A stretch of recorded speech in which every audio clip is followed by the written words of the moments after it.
I've got beef with you, right? But I asked you about the jump scares, right? Because that's one thing I can't do. Personally, I can't do jump scares.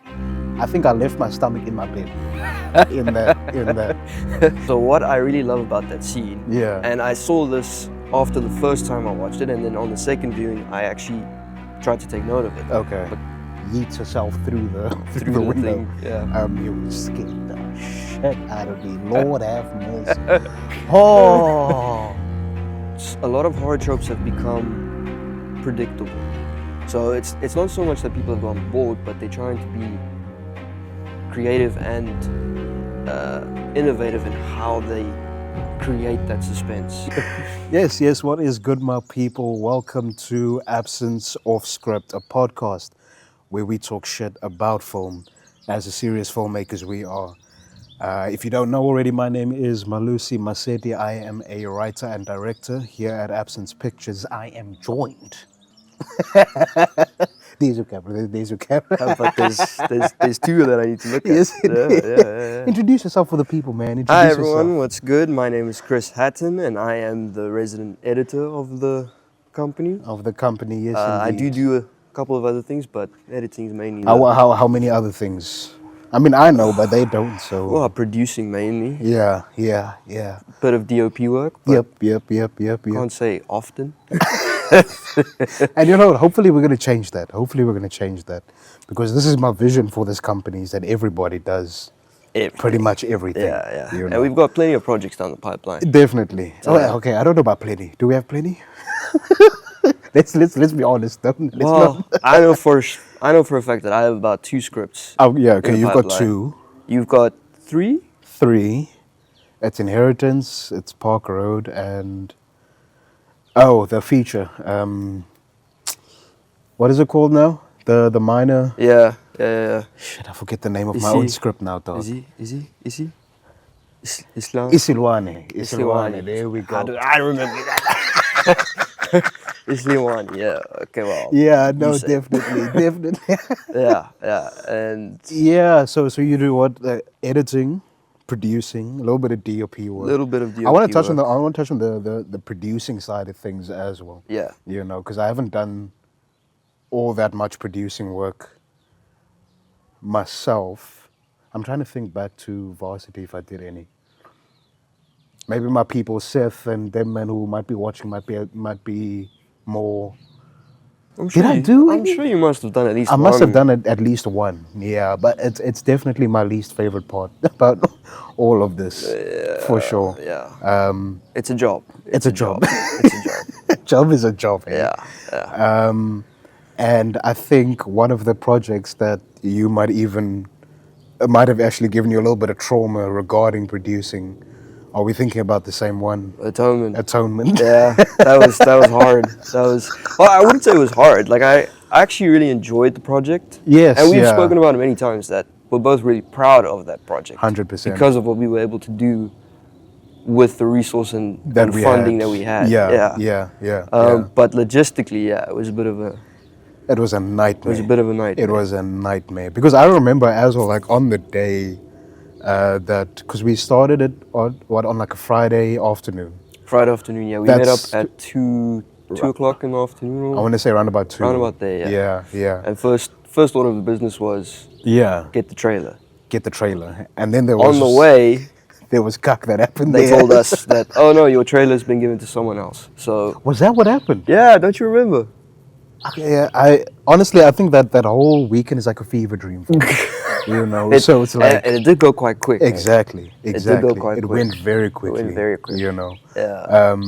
I remember Joel. You'll be able to tell us here as well to come in here and tell us about the acts of God that we were facing on that script, on that production. Oh my Lord! Like, so I mean, this was base camp. We're chilling at base camp right now. Yes, where yeah, this was camp base camp. This was base camp. And the weather was horrid. Look, I mean, for the film, it worked. It worked really well. It worked really, really well. Yes. You know, because it was raining. Stylistically, it worked. Stylistically.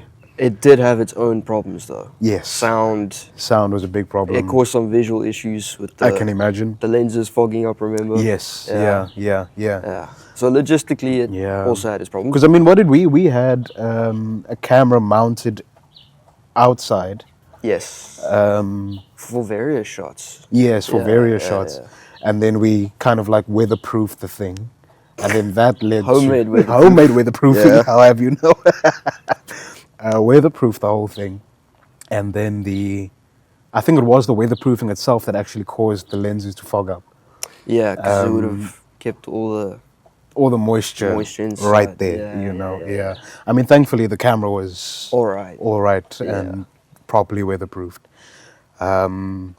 Yeah, man. Like, yeah, but I think like producing as a job, like massive respect to all the producers out there, like especially because I mean we're doing this at a very low level. We're doing this at Very an low level. indie Yeah, level. I mean, I can't imagine production size. Big ass production, How much organizing, pressure. planning, pressure. Must be it Goes must be into it. insane, you know. So you know, it's just like a bit of a Yeah, round of applause. all the producers. all the producers out Big there, ups, big 100%, 100%. I actually forgot. I have beef with you. I told you about this a couple of weeks ago. I've got beef with you. Okay, but you listed a numerous number of things. So okay, wait. Well, what's the beef for? What did I do this time? Obsession. Yes. Obsession. Yes. Great movie, by the way. If you haven't Brilliant seen film. it, Brilliant film. Curry Barker? Curry Barker. Curry yeah. Barker. Curry. Absolutely incredible Is it Barker or film. Baker? Baker. Curry Baker. I don't know. One of the two. One of the We'll two. We'll figure this Yeah. one out. But I just want to give you guys just a little bit of a. This is what this man does. This is what this man does, right? I hadn't watched Obsession yet, right? I think you had watched it twice at the point that we had spoken about it. Yes, I would have seen it twice. About twice, Yeah. right? And the first thing I asked you was if it was scary or not, because I knew it was going to be scary, right? But I asked you about the jump scares, right? Because that's one thing I can't do personally. I can't do jump scares, right? You. In my defense. What do you mean in your defense? In my defense, I didn't really. There are jump scares. Like there's. You know what? This is my fault. It's my fault because like I trust psychopaths. I trust psychopaths with Well, letting me know They if don't they know, are jump but scares. I'm also the resident horror lover. Yes, this is the crew. horror lover right here. Yeah. Chances are that if there's a horror, I've seen it. Yes. Yeah. So jump scares to me, like sometimes they'll still get me, Yeah. but I didn't really have a jump scare in Obsession. I can see when it is a jump scare, jump scare, when it's meant yeah. to be Yeah, one, but yeah. it didn't really get me. So I didn't think it would. You Then didn't again, think it would get me. I forgot that you don't really watch horror movies, so it probably did get you big time. Oh my Was lord. it the one specific scene? I mean, do you think it's should we maybe go spoiler alert now Yes. for anybody who yes, hasn't yeah, seen okay, it? yeah, let's do that. You yeah. know, Spoiler alert. alert now. Avert your eyes. Avert your eyes. Come back after you've seen the mute film. the video. Come back to this part once you've actually seen the film. Yes. Obviously the one that stands out to me is when what's her name? The friend that actually has the crush on Sarah. Sarah. Is that her name? Yeah. Yes. Once they had snuck out. Once Bear snuck out. Yeah, so it was know, the car scene. It was the car scene. Yeah. Holy shit! I think I left my stomach in my bed. in that. But you 'cause, see, yeah. so again, I can see that it was meant to be a jump scare, but Yeah. you know it's coming. I didn't know it was coming. You know it's coming. You can see that it's building. Cause Yeah. So what I really love about that scene. Yeah. And I saw this after the first time I watched it, and then on the second viewing, I actually tried to take note of it. Okay. But Curry Barker. Yeah. What they did for that scene is that there's some music playing in the background, right? But it starts at a low octave, and as the scene progresses, they build. The octave rises. Yeah, I didn't notice that at all. Not the octave, but the general sound of the song in the background builds That's as the crazy. scene progresses. So to the point where when she says "I was on your left," Yeah. that's when the song peaks at that. Does it peak or does it kind of cut out? If I'm Well, if it cuts out because obviously. No, because you know, like she says I was on your left, and then there's a moment of like silence between. Or am I thinking about the script wrong there? I might be thinking about it wrong. But there's a moment where Like obviously, yes. When once Nikki yeets herself through the through through the the window, thing. Yeah. you would scared the shit out of me. Lord have mercy. Oh, I still like my hands are still like kind of Shaking. Yeah. just remembering that.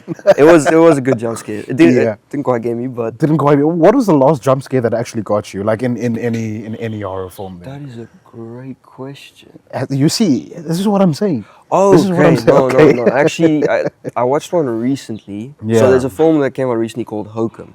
Hokum. Also a really good film. Okay. Hokum. Yeah. Very Haven't seen indie. it. It's Yeah.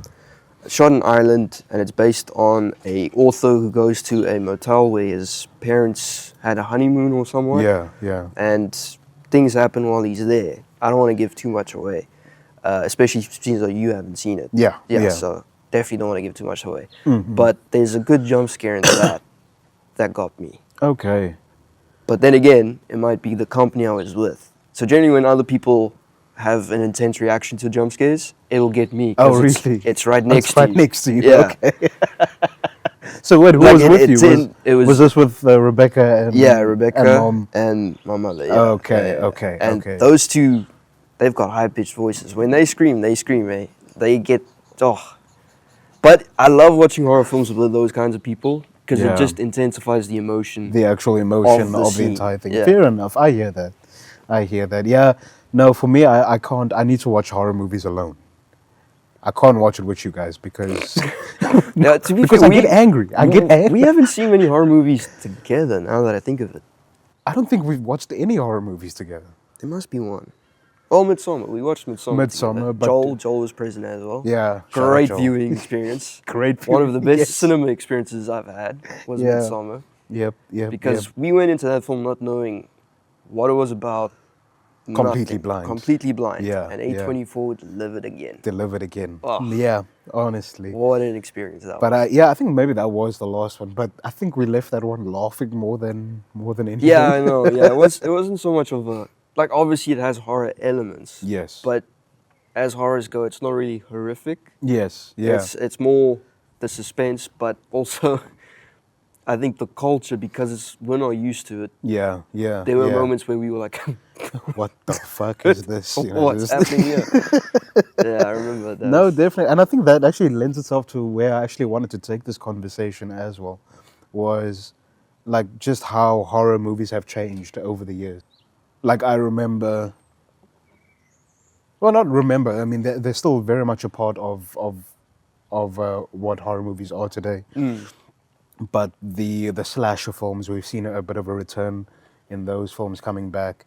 But in essence, the horror movies that are like critically acclaimed or whatnot, their subject matter and way they've gone about telling those stories has changed. You know? Yeah. So before it used to be, you know, monsters. It used to be like nightmarish things, or like almost, you know, lots of blood, lots of those kinds of things. And those things are very much still present in these horrors that we have today.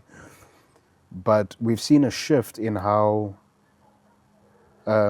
those things have been portrayed almost, you know. So like with films like Obsession, you know, films like Midsummer, you know, they're not conventionally scary, Yeah. you know. Yeah. But then I think that's what I'm talking about, is that convention has changed, Yes. you know. Yes. And as somebody who is a horror lover yourself, you know, is there something that you attribute that to? Do you think people have just gotten bored of those old ways of telling horror, or No, I don't think it's Yeah. necessarily that people have gotten bored. I think a lot of horror tropes have become predictable for certain films. So like slashers you mentioned, if you can see it's a slasher because it'll follow the same tropes Yeah. that slashers generally do. yeah, So it's not so much that people have gone bored, but they're trying to be creative and innovative in how they create that suspense, how they tell the story, and then have that horror element to it. yeah, Because that's one thing that, or one of the reasons why I love horror, is that it does allow you to be very creative in how you build that emotion yeah, throughout yeah. the film. So I wouldn't say that people have gone bored with it. I think it's just over time, people have gotten more creative in how they can invent the horror genre. Reinvent it. In a sense, Okay, interesting. Yeah. But then it's also like, because I'm not seeing the same amount of change in other genres of film. Yeah. You know, Yeah. other genres of film have, I don't want to say have stayed the same, because obviously there's been developments on those fronts Yeah. with regards to how those people tell stories, how those genres tell stories. But I don't think you see the same amount of development in those other genres as you do in horror. You know, in terms of how horror has changed completely almost. Yeah. Other genres have almost relatively stayed the same. Again, I don't watch many romance films. I don't watch many of those types of films, so maybe I'm wrong. No, You know. I get what you mean, but I think, excuse me, sorry. I think it's partly because, like I said, with horror you can be quite creative. I mean, people find fears in many Yeah. different things, right? Yeah. There's a lot of irrational fears. There's a lot of rational fears. There's mundane fears, things that you wouldn't really think would be scary. Yep. But done in the right way, Yeah. makes you think And it twice. actually, like, so this is like, actually, like, it's made me think of that conversation you and I had about that. Sorry, Yeah, apologies, guys. We're Guys. both a bit under the weather. both a little bit sick. Yeah. But I also think it was, what is that game that you said you and your cousins used to play when you were kids? Oh, yes. So in Afrikaans, we Yes. call it lantern bekruip. Lantern bekruip. Yeah. Okay, So okay. if you had to directly translate it, it'd be lantern crawl, basically, or like lantern sneak up. Yes. something yeah, along yeah, those lines. Yeah. But Yeah, yeah. explain the premise of. So the premise yeah. of lantern bekruip is basically you have one person, you stood in the yard or field, wherever you're playing, Essentially, you'd want it in like a big open a big space. open space Yes. with little to no lights Yes. around you. Yeah. And then one person will have a lantern or a torch or whatever, and they'll stand in the middle of said space. Then it's up to the other people to try and sneak up to him or her without being seen. Without being seen. Yes. Yeah. Yeah. And there's like a circle perimeter that you have to get into. Yeah. Yeah. Yeah. Wait. So once you're in the circle perimeter. Then you can either help the person look for other people, or you can help those people to Okay. like kind of guide them. Yes. It's yes. like when he yes. turns to look somewhere else. Bring you forward. Do the little Okay. gesture, yeah, Okay. yeah. Okay. Interesting. And it's the first person to get to the lantern. So the first person who gets to the lantern Yes. wins that round. Wins that round. The last person then has to stand. Has to stand. Yes. in the next yeah. round, yeah. And that's the thing. I think that's the part that got me, like, in terms of my imagination. Yeah. If we're sitting like in a field, Yeah. just the visual of somebody standing with like a lantern, you know, and there's people creeping up on this one person, that is insane to me. It can be very scary. But you That know is what? You know what insane to gets me. me? Yeah. When I used to play it, what got me wasn't so much that I couldn't see very well. Yeah. Because obviously you don't use a very bright lantern. You try and dim it so that it makes it a bit Yeah. more challenging for the person trying to Yeah, seek, yeah. basically.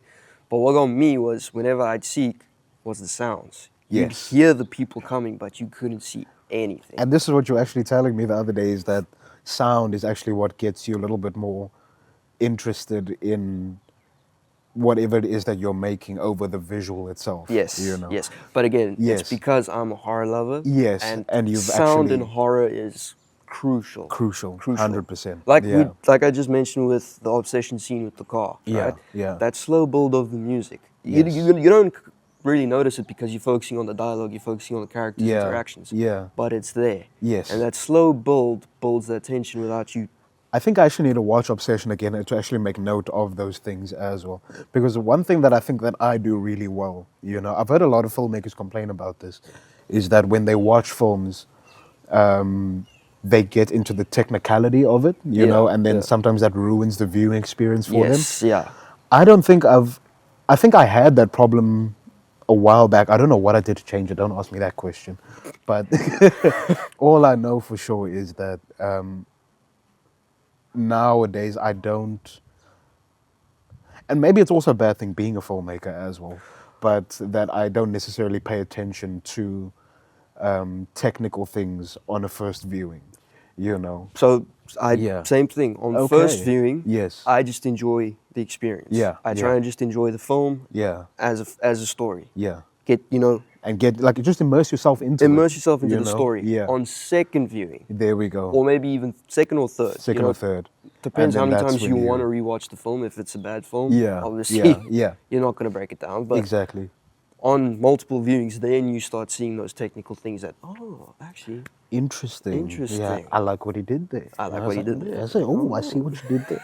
Oh, okay, interesting. So no, I Yeah. think it's a good thing that on first viewing you just immerse yourself in the film. Into the film itself. Yeah. That's why I yeah. can never be a critic, because they have to be like that.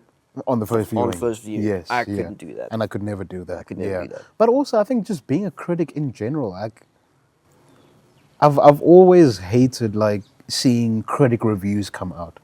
Yeah. You know, Yeah. about things, you know. And again, maybe it's just because like I remember one of the first films that I remember watching like as a kid. No, not first film, sorry, but one of the most impactful films was Ratatouille. You know, okay. and I think I just developed a distaste for for critics from that film, from the off, you know. So yeah, as soon whenever I see critic reviews or anything, I've never scrolled past anything further in my life. Faster, not further, faster. As soon as I see critics was a bit, no, I don't give a damn. I don't care what you have to say, because especially when, what was it? The Michael biopic? Yeah. The critic reviews that came out? That's been getting slanted. You guys are dickheads. All of you are dickheads. I saw all of those critic reviews come out, and everyone, what did they have it at 25, 30% or I think something it's like that? about 33% now. Guys are dickheads. All of you dickheads, because that film was incredible. Absolutely incredible. Yes? No? Music was great. I can't deny that. The music was great. Jafar Jackson I think that's the most movement me and you have done in a film. in a film. It was constant. Like, I think it took everything in me not to bust out, what you call Full it? Michael. Full Michael right there, dog, you know.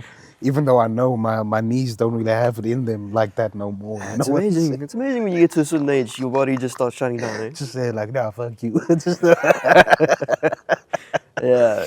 yeah, but you know, seeing those critic reviews come out and then going on to actually watch the film for yourself, and then just seeing the, like, are those critics seeing something I'm not? You know, then it becomes a case of like you start second guessing yourself. You know, but I know what I saw. Yeah. You know, and I love that film. Yeah. You know.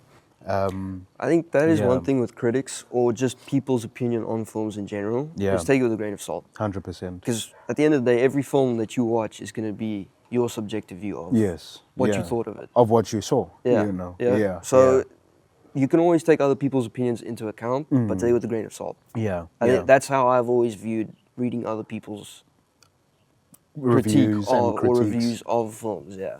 Definitely.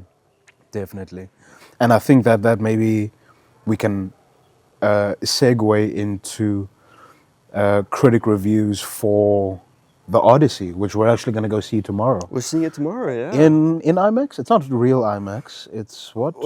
Is it? I'm actually not sure if it is. It's the IMAX in V&A In Waterfront. V&A, yeah. Actually, can you guys tell us? Is it Yeah. actual IMAX? Just let us know. Is that actual IMAX?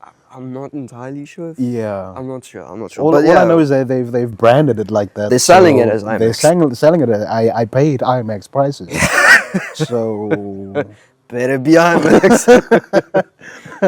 if I go there and I'm disappointed by the viewing experience, yeah, I might have to write a strongly worded letter to the folks over at Stokinical. Stokinical, yeah. know. Yeah.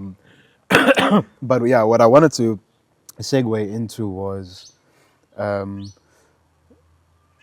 have you read any critic reviews on I'll be the honest, Odyssey? I have not. I've seen the overall consensus that it's Really good. seems like it's really good. Yeah, and people yeah. are raving about it, as they normally do with Nolan films. Yeah. But I've been trying to avoid it as much as possible Yes. because I want to go in Yeah. clean-minded, not knowing anything. Because like Who was it? Was it you or Rebecca that was very like anti-trailers? It's probably It's Rebecca. Rebecca, It's yeah. It's Rebecca. Rebecca. She does Yeah, not watch a single a trailer. single trailer. Yeah, and to be honest, I do get it, but at the same time, for me, I've always loved Nolan's trailers. Like one trailer that's always stood out for me was, I think uh, it was Batman Begins, Dark Knight Rises. It was Dark Knight Rises, that trailer, when that trailer came out. The one with Bane. Yes, yeah. Okay. Ooh, Interesting. nigga, Interesting. I was, and that's it's very close to the Dark Knight as my favorite of the trilogy. Okay. You know, it's Okay. very close. So would Yes, you say Batman Begins is probably my least least? favorite. Okay. Yeah, Okay. yeah. Not to say that it's bad. Yeah, but No. just in terms of that ranking, Your ranking, yeah. it's Dark Knight Rises, and then Batman Begins. But yeah, just in terms of trailers for the Odyssey, thoughts. I know you've seen a couple. What? I haven't seen. No, So no. I haven't watched the trailer. I haven't seen the trailer. What I've seen is like behind the scenes stuff. When we went to go watch Taxi Driver, I wasn't paying attention. no, don't, I was don't not paying lie. attention. We were sitting right in the And front how would row. you know? You fell asleep. I fell You asleep. fell asleep. I fell asleep an hour into the film. Into Taxi Driver. It felt like an hour into the film because you were so tired. It's actually like 10 minutes into the trailers. Check. No, I'm kidding. No, they did play the trailer, but I tried Yeah. not to focus on it too much because remember Rebecca also got up and left, so my Yes. attention was kind of at the door. At the door, It's yeah. just like Because she was sitting next to me, and then you were here. I was on the And then aisle, she- yeah. yeah. And she bolted for the door, and I sat basically 5 steps away from the door. From the So door, my so you were attention like was there. on the door. Yeah. Interesting. Okay, so you actually haven't seen all that much Well, of. Heard snippets from the trailer. Yeah, Obviously, yeah, because I was there, like you said. Yeah. But yeah, I've tried not to watch too much. I've seen more behind the scenes stuff. So how they Okay. use the IMAX cameras, how Which they, has been crazy. how they've Yeah. made these little boxes. Oh, that, the to, casing. the casing, casing. to keep the sound of the IMAX cameras, Yeah. you know, on a hush. Yeah. And I think the other thing, so that was one thing for me that I saw, which was really cool. But the other thing was, I don't know if you saw those interviews that the cast have been having, and Matt Damon was talking about how, with the size of the IMAX camera, to do dialogue shots. Oh, I know what you- It's weird. So you they know? had to use that mirror system. So they had to use a mirror system I've- to I keep an s- eye line. I saw that of as well, yeah. You know, and I think as a director as well, like when you are kind of like sitting, watching like a dialogue scene take place as well in terms of the planning for that. When we've got these small little cameras here, that's not anything that we think about at all. So to come up with something like that, for me was incredible. You Yeah. know, just Yeah. listening to how the actors themselves understood it, and then for that that bit of innovation and creative thinking to come through from the creative team in that regard. Absolutely incredible. That mirror system. Yeah, you and I know. mean, so All right, so you'll probably notice the runtime for this episode of the podcast is coming close to an end. Yet the conversation seems to be carrying on, and there's good reason for this. Myself and Chris don't have crew in terms of the set of the podcast, and what we hadn't noticed was that the cameras stopped rolling. So we went on to talk for maybe another 30 to 45 minutes, basically to ourselves, because there was no camera rolling at that point. So we just want to offer our apologies for this shortened episode. I mean, we did want this to be around about half an hour long, but the conversation just flowed from there. So we do apologize. This conversation was cut at a certain point, but we just decided, let's just get it out as is, and then we will, from next week on, we'll start pacing ourselves a little bit better regarding the full run times of these podcast episodes. So once again, our apologies for that. We hope you enjoyed it anyway. Remember to smash up a like on the thing, subscribe, yeah, do all that jazz. We appreciate you. Thank you very much for watching. Peace and love.